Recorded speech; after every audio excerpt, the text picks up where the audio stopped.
కులగణనపై ప్రతిపక్షాల ఆరోపణలను మాజీ పార్లమెంటు సభ్యులు వి హనుమంతరావు తిప్పికొట్టారు. రాష్ట్ర జనాభా కులగణనలో బీసీల శాతం తక్కువగా ఉందని ప్రతిపక్షాలు విమర్శించడం ఆయన ఫైర్ అయ్యారు. ఇక ప్రతిపక్షాల విమర్శలను దృష్టిలో పెట్టుకుని సీఎం రేవంత్ రెడ్డి 10 రోజుల పాటు కులగణన చేపట్టనున్నట్లు తెలిపారు. దేశంలోనే మొట్టమొదటిసారిగా తెలంగాణ రాష్ట్రంలోనే కులగణన చేపట్టడం గర్వించదగ్గ విషయమని అన్నారు.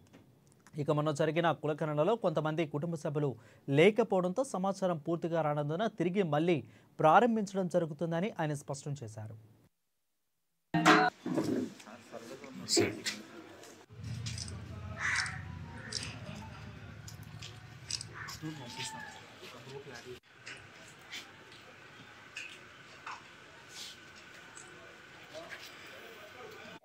రాష్ట్ర ప్రభుత్వం రేవంత్ రెడ్డి గారి ముఖ్యమంత్రి నాయకత్వంలో రాహుల్ గాంధీ గారు కన్యాకుమారి నుంచి కశ్మీర్ వరకు 4500 కిలోమీటర్లు నడిచిన తర్వాత ఆయనకు ఒక మంచి ఆలోచన వచ్చింది. పేద ప్రజల సంగతి, నిరుద్యోగుల సంగతి, అదేవిధంగా రైతుల సంగతి అన్ని తెలుసుకొని ఆయనకు ఒకటే ఎవరు మాట్లాడలే. 1931లో అయింది క్యాస్ట్ వైజ్ సెన్సస్ దేశంలో. ఆ తర్వాత ఎవరు చేయలే. స్వాతంత్రం వచ్చిన తర్వాత కూడా ఎవరు చేయలే.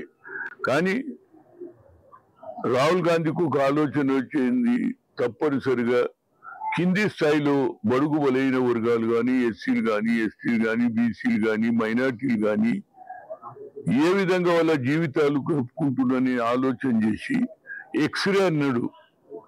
వి come to the power will conduct caste wise census అన్నాడు. జితనా హిస్సేదారి అంటే అకార్డింగ్ టు దేర్ పాపులేషన్ వాళ్ళ షేర్ కూడా పెంచుతా అన్నాడు. 50% సీలింగ్ కూడా ఎత్తేస్తా అన్నాడు. కాబట్టి దాని మీద రేవంత్ రెడ్డి గారు మరి ఇవాళ బీసీ కమిషన్ వేయడం, నిరంజన్ లాంటి నాయకుడు కిందికెళ్ళి వచ్చినటువంటి వాళ్ళ కమిటీ చేసి చైర్మన్ వేయడం, ఇప్పుడు ఆయన మీద గురుతరమైనటువంటి బాధ్యత ఉంది.